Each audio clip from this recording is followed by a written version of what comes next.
ఏపీలో వరుస అగ్ని ప్రమాదాలు అందరిలో గుబులు పుట్టిస్తోంది. అచ్యుతాపురం సెజ్లో ఘోర ప్రమాదాన్ని మరవకముందే అదే జిల్లాలోని పరవాడ జవహర్లాల్ నెహ్రూ ఫార్మసిటీలో మరో ప్రమాదం చోటు చేసుకుంది.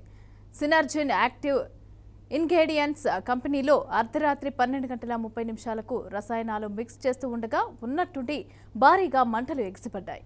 అయితే ఈ దుర్ఘటనలో మొత్తం 4 కార్మికులు అలాగే కార్మికులకు గాయాలు కాగా అందరిలో ఒకరి పరిస్థితి అయితే విషమంగా ఉన్నట్లుగా తెలుస్తోంది. క్షతగాత్రులను చికిత్స నిమిత్తం విశాఖలోని ఎంఎస్ ఆసుపత్రికి తరలించారు. అయితే గాయపడిన వారిలో 3 జార్ఖండ్ కార్మికులుగా గుర్తించారు. ఈ ఘటనపైన స్పందించిన సీఎం చంద్రబాబు కలెక్టర్తో మాట్లాడారు. క్షతగాత్రులకు మెరుగైన వైద్యం అందించాలని ఆదేశాలు జారీ చేశారు. ఇక స్పాట్కి వెళ్లి తక్షణమే బాధితులతో మాట్లాడాలని హోంమంత్రి అనితను ఆదేశించారు.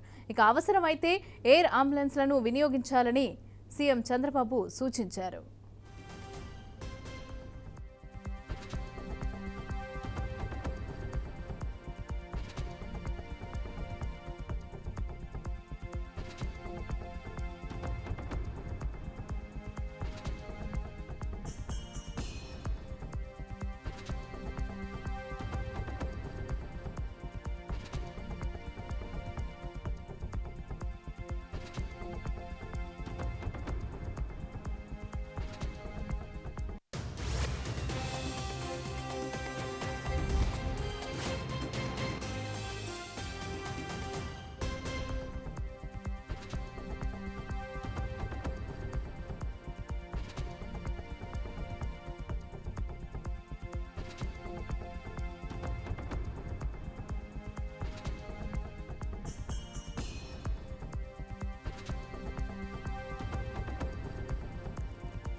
రెడ్డిక ఏపీలో వరుస అగ్ని ప్రమాదాలైతే అందరిలో గుబులు పుట్టిస్తోంది. ఇక అచ్యుతాపురం సెజ్లో ఘోర ప్రమాదాన్ని మరవకముందే అదే జిల్లాలోని పరవాడ జవహర్లాల్ నెహ్రూ ఫార్మసిటీలో మరో ప్రమాదం చోటు చేసుకుంది.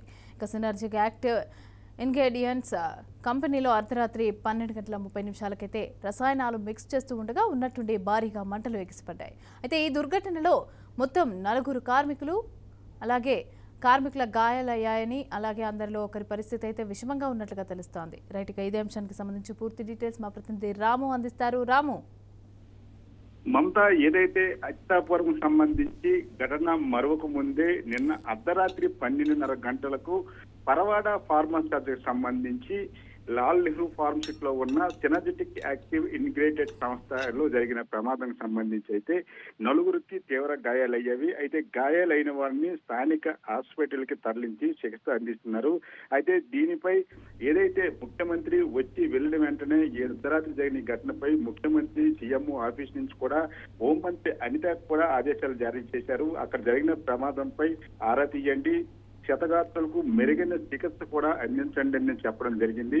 అయితే గాయాలు పడిన వాళ్ళు అన్స్కిల్డ్ వర్కర్లుగా మనం చెప్తున్నారు. వీళ్ళు కూడా జార్ఖండ్ రాష్ట్రానికి చెందిన వారుగా మాత్రం ప్రస్తుతం అయితే మనకి నివేదిక డీటెయిల్స్ అయితే అందే పరిస్థితి ఉంది. ఏదైనప్పుడు కూడా మనం గతంలో చెప్పుకున్నాము, ఏదైతే ఈ ఫార్మా కంపెనీ సంబంధించి సోషల్ రైటింగ్ జరగట్లేదు, సేఫ్టీ ప్రికాషన్స్ పాటించట్లేదు, తరచుగా ఇలాంటి ప్రమాదాలు జరుగుతున్నావని మనకి ఏదైతే అచ్యుతాపురం, అనకాపల్లి, పరవాడ ఇండస్ట్రియల్ ఏరియా సంబంధించిన గ్రామ ప్రజలు కూడా చెప్పిన పరిస్థితి ఉంది. ఈ తరుణంలో ఈ రోజు జరిగింది కూడా అలాంటి ఘటనే అని, తరచుగా ఇలాంటి ఘటనలు జరుగుతుంటాయి కానీ ఏది కూడా బయటకు వచ్చే పరిస్థితి లేదని, నిన్న ఏదైతే జరిగినా ఈ అచ్యుతాపురం శాఖకు సంబంధించి ఈ భారీ ఘటన తర్వాత జరిగింది కాబట్టి బయటకు వచ్చిందని మాత్రం అక్కడ ప్రజలు చెప్తున్న పరిస్థితి కనిపిస్తుంది. Mamata, right, thank you Ramu.